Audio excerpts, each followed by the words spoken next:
we look at your overall body of work, you have one of the best records of all time. But I've seen Astralis get to like a semi-final or a final, and they lost. That story has been a tough one for the team. It's been going on for a long time. Astralis looking some of the best form we've ever seen them in coming into this semi-final. And the look on Device's face, he's had a shocker of a game to finish things off here at the major. We, and I especially, had a choking problem. You can't just keep on saying that it's unlucky because it's happened so many times. One of the main issues is we always peak pretty early, play amazing in the group stage, quarterfinals. We seem to fall off a bit in the semifinals, maybe because we haven't saved enough energy for those games. I think when we go into the major, we all know by ourselves we don't think we need to win the major, but we want to win it so bad. And want to win something so bad can have a good effect, a positive effect, or it can have negative effects. We had a sports psychologist working within the team, but what worked for me was pressure, not putting pressure on yourself, not letting anybody else affect what you feel like you should be able to do. Just believe in yourself and let the game flow. Is it harder when you know you could win this tournament? Yeah, it's the worst feeling to be really close and feeling that you actually have the talent and preparation set to win the tournament, but you fail anyways. Bringing Kirby into this team, do you think he knows, like, is there a pressure on him that, like, this is the one thing that's changed, so if you can win, I mean, he'd get a lot of praise for that, right? He knows that we brought him in to win tournaments again, and maybe there's a pressure, but if you look at him, the way he plays, there's no pressure on him. Kirby steps up to the plate, he delivers. I could feel in the beginning when I joined Astralis, maybe we lacked some structure. And basically, to me, it seemed like they lacked a lot of confidence. I feel like we shouldn't be stuck in the past and just focus on how to do better. And this is the new beginning, so I don't know what to say about the past. I think this team has the personality, has the capability, and has the skill to win a major or win a big 250K tournament. And I think, and I know we will. We enter the second day of the quarterfinals with 4 more teams looking for a chance to get into the E-League semi-finals. Let's break down the first 2, Astralis and Mousesports. To our first game, let's start with this one, Thorin. It's Astralis and, of course, a man that you admire, perhaps not as much as Parla, Device. I mean, who does? No, the thing about Device is his team has kind of let him down this year. They haven't been that kind of force, that elite level team we expect them to be, despite the quality of the lineup. But Device hasn't lost a beat. This guy actually has maintained the same level of high-ranked stats with a worse team. So, you know, he's been doing a lot of work. I mean, he started out the year, he's still a guy who's having to AWP primarily. He's gone back to sort of hybrid, now he uses the rifles a lot. As you'll see on all these highlights here, very, very well-rounded player, very good with pistols, famously good with the SMGs. I mean, this is just one of the most skilled players in the world. It's true, he's in the past had his problems and in his clutch moments, you know, it's been one of the reasons his teams haven't ever won those big 250K tournaments, but I feel like he's gotten over that. I mean, you talk to him, he's been to like psychologist-type people, he's read books about these subjects, so he's a guy who's really put in the work to get past that. And as you see, fantastic stats here, even from ELEAGUE, 92 ADR, over 11 maps. That's incredible amount of opening kills as 51 well. there, yeah, very good stuff. So, I mean, he's certainly doing his job. You can no longer put it on him that he's the reason why the team fails, but he needs help from his teammates. And we'll talk about Astralis' curse just a little bit more, but first of all, let's talk about Mousesports. Indeed, they are beleaguered. When trying not to sell them as a one-man team, but why don't you talk about Nico anyway, Moses? Yeah, Nico, you mentioned it, widely considered to be one of the best players in the world. He's also had Chris J helping him out a little bit here. Their Nex has been stepping up, but I mean, after the performance we saw of him to even get to this point in the last chance qualifier, Nico had like 108 kills over a best-of-3 series. That is just straight up putting your team on the back and just dragging them across the finish line. Incredible performance from him. This Deagle Ace here, not many people in the world can do something like this. Just appreciate this. Yeah, it's so actually incredible in how he does this. And he does it consistently. He is. It's very hard to argue against him being the best player in the world. And he's so talented in every facet of the game. That's the thing. He's got a fantastic game sense. He's a very, very strong AWPer. His pistols, his rifles, everything is so strong. Very, very versatile in every different situation you can put him in. I mean, even as a clutch player, actually, even towards the end of these rounds, he's not only opening rounds for his team, he's closing rounds as well. I mean, he's doing everything he possibly can. He even did a brief stint as the in-game leader for this team. So, I mean, there's just a lot of things he's been forced to do for a struggling squad. I mean, that's actually why I think this is a fun matchup here as well, because we know Astralis, the team, haven't really got their new identity with Kirby. So, actually, what's interesting is usually one of the things you can always say for Mouse is, hey, they might have the best player in the server in this game in Nico. But I think Device is kind of playing a similar role, not as hard a carry, but I think he can go head-to-head, and we can see a great marquee matchup here. The first match of Day 2 quarterfinals had Astralis against Mousesports.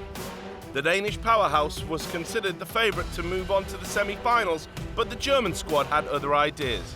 Astralis chose Mirage for the first map of the match. Surprisingly, mousesports came out strong, winning the opening pistol round, and they just continued their domination of the Danes, taking a commanding 7-0 lead before Astralis finally took a tactical timeout to stop the bleeding.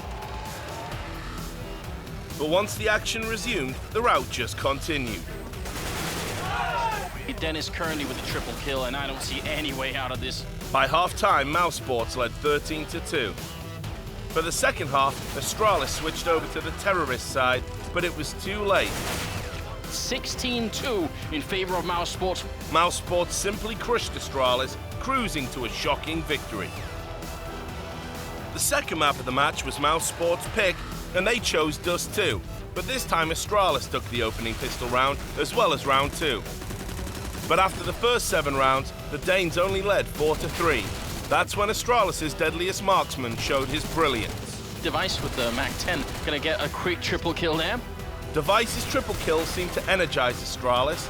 They pulled away to an 8-4 lead, but mousesports took the final 3 rounds of the first half to close Astralis' lead to just 1 at the break. For the second half, Astralis became the counter-terrorists, and once again they seemed to pull away, taking an 11-7 lead.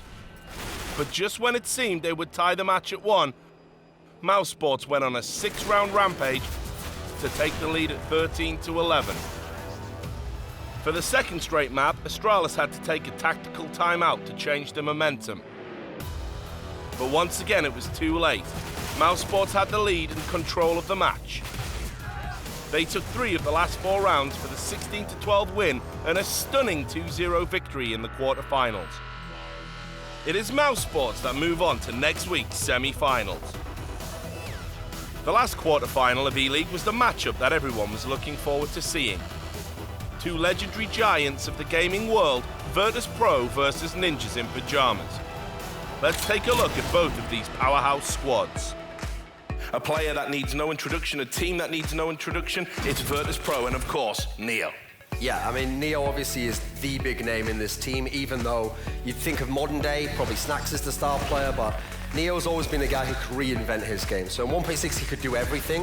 In CSGO he's had to find his niche, and his niche really has been, sometimes he's had to be the primary AWP as you see there, particularly on this map, Overpass and Mirage you often see it, but then he's had to be kind of the support player at times. I think he still thrives in the clutch round situations. You'll often see him winning those 1v1s, just using his brain more than just his aim, but someone who knows all the smokes, all the flashes. Basically, he's not the superstar player in terms of raw skill anymore, so he's had to do everything else to kind of stay relevant in the game, but still playing, what, 13, 14 years in, still a top pro, still playing for one of the best teams in the world. Yeah, and then one of the most adaptive players in the game, gone from being a star player to an AWPer to a support player. And as we said, tonight he resumes his rivalry against the Swedes from Ninjas in Pyjamas and Forest. Moses, you're going to tell me all about them. NIP is, this team was one of the early dominant teams in CSGO. This is actually, you could consider this the Yankees of Counter-Strike at the moment. Everywhere they go, it always feels like they're at a home crowd. So many fans across the world. Part of it is because of these personalities. Forrest, his teammate Get Right, these guys are really popular, but Forrest himself is really the driving force behind NIP at the moment. So talented. He too is actually transformed into a little bit more of a primary opping role. He's picked that weapon up just because this team doesn't have that stereotypical sniper that we see on other teams. So he's had to fill that gap for the squad, but obviously he's insane with the rifle still. His pistol work, a very well-rounded game, but he is this big impact player in an era where NIP, they're very, very tactical now, but it seems like some of the other players aren't always hitting those peaks. Forrest is the one that they rely upon to always be at a high level. Yeah, and as I said, the only other name really in the discussion about who is the greatest of all time, obviously if you're Swedish, you have a strong leaning towards Forrest. And I think in the rivalry stats, he's slightly ahead out of all the times they played each other. It's something like 24-22 in his favor. Who is the greatest player of all time, Forrest or Neo? That's a really hard question. I know, it is. It depends what month, what day. It's really hard to answer. I don't know who to say. Greatest player, I don't know. It's a very tough question. I think that it's very easy, and the answer is Neo. I think Forrest from NIP. I always like Neo. For me, he's the greatest of all time. If you ask about only 1.6, I think it's Neo. Regardless of the Counter-Strike version, I think Neo is the greatest player of all time. No matter what you give him, whether he has to be the in-game leader, whether he has to be the sniper, or just a simple player, he is always fulfilling his role perfectly. That's the ace for Neo and the defuse as well. He will get the MVP star for this one. They won, I think, more majors than Forest did in 1.6. In terms of 1.6, I'm going to give it to Neo, that's for sure. Neo was a total beast in 1.6. Yeah, I did some crazy stuff in 1.6. I used to be pretty dominant back in the days. Forest has been doing like extremely good in CSGO. His raw skill, his ability to make openings for his team is just unmatched. That was a big round for Forest. They needed Forest, the old legend, to come alive. He's one of the best, and he's the most experienced player ever. Someone who's played the game for a very long time with a lot of different teams and has achieved almost everything you can achieve at a high level. Forest is just one of the most talented and just flat-out gifted players who's ever played Counter-Strike. He's looking for the first shot. Tech9, boom, done. And he still can hit the shot on Sharks, and he does! Forest with the clutch to make the difference. He's been my top competitor in 1.6, and he's still doing a great job in CSGO, so I would say it's him, Forest. I'm gonna go and say I'm the best CS player that's ever lived, but it's up to all other people to decide here. And now the marquee matchup of the quarterfinals, Virtus.pro against Ninjas in Pyjamas. The Ninjas selected the first map of the match, Dust 2. This seemed like a great strategy for NIP because their lifetime record against Virtus.pro on Dust 2 was 7-2. But VP won the opening pistol round and ran out to a 5-0 lead. During the first half, Neo was a one-man wrecking crew. Just Freiberg, and the smoke is working against them in the end. Neo just going to work. 3 kills for him. By half-time, Virtus.pro led 9-6, and Neo had an amazing 21 kills and only 9 deaths. For the second half, Virtus.pro switched to the counter-terrorists and increased their lead to 13-8 before NIP was forced to take a tactical timeout and regroup. But it was Virtus.pro that still had the momentum and the firepower to win the last 3 rounds and close out the first map with a convincing 16-8 victory.